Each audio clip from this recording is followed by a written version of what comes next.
Hi there everyone, this is the Vintage Sewing Machine Garage. I wanted to make a video today to kind of follow up with you guys on some of the products. I've done videos on, I don't know, tools, products, things I use to overhaul sewing machines, but of course sometimes that involves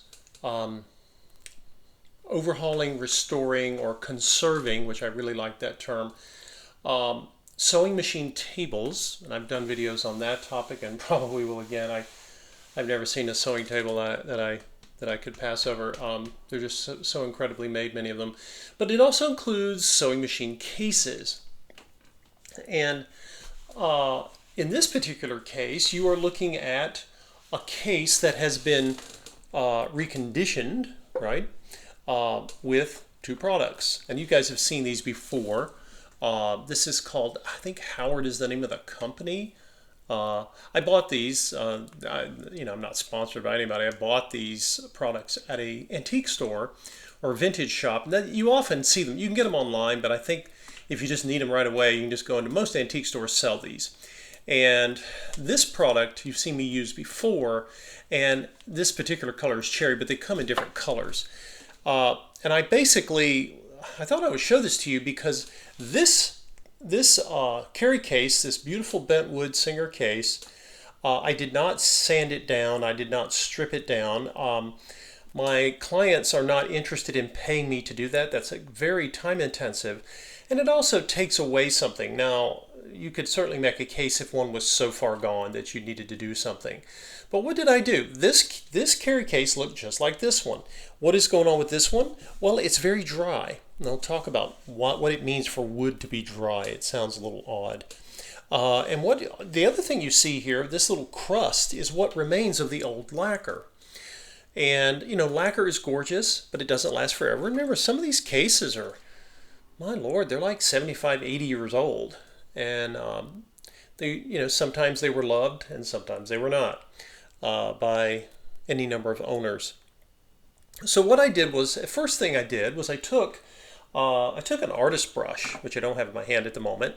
And again, you can take any, you can even use a soft paintbrush of any kind, and go around and just brush off any of the old dust, because dust can settle, right?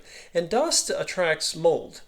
Now these cases didn't have it, but you can help prevent that sometimes by removing as much of the loose dust when it's dry, because dust is easier to get off of something when it's dry. If you have dust allergies, I have dust allergies. If you don't want to use the little brush idea, you can take a vacuum cleaner, and some vacuum cleaners have small attachments where you can use a brush, or you can use an artist brush along with a vacuum, come behind it and vacuum it up. The point being, you want to get as much dirt and loose filth off of something like this. This applies to tables as well. Before you start putting anything on it to restore it, because once you put something that quote unquote wets the dust, it becomes like a mud, and it's just more of a pain to get off. So save yourself the aggravation and get the loose stuff off first. Okay, so once I did this case still looked like this one, right? It was kind of faded looking. It looked really tired, and so I applied this product. Now remember, the company that makes this, they have it in the instructions. Read the instructions, okay? Make sure you shake this, keep it agitated, because the color settles to the bottom, and that can make for strange effects if you're not watching yourself. That's true with any stain, by the way, although this is really not a pure stain.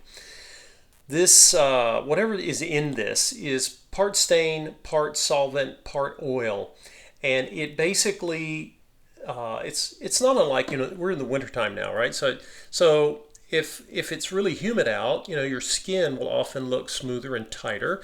In the winter, if you don't put on lotion, your skin can get kind of crackled looking. And that gets to the point I was going to make about dry. Once I put this product on, this case went from this, it literally would just, and I've shown examples of this many times in my other videos on tables. Now, according to Howard's, and they're right, because I left it on a table one time too long. I think I left it on there a day or something, and it got underneath and it can cause some blotchiness if you're not washing it. Sometimes it will anyway. You have to basically try some in an inconspicuous area and see if you like the effect. If you don't like that effect, then you're going to have to strip off more of the what's left of the varnish, but that's a different project, not one that I prefer to take on. So when this product, the Restore, finishes, you apply it, and then after you put it on, you wipe it off. If you need it darker, you can reapply some, but don't leave it sitting on there. Okay, take it off as soon as you put it on, and it'll still have an oily feel to it, but you will have taken a soft, like a cotton cloth, and mopped up the excess. Once that's dried, then you can go back with this feed and wax. Now the feed and wax is kind of a liquidy, it's got some sort of solvent in it, but it has waxes and oils that feed, and the term feed, I believe, has to do with wood.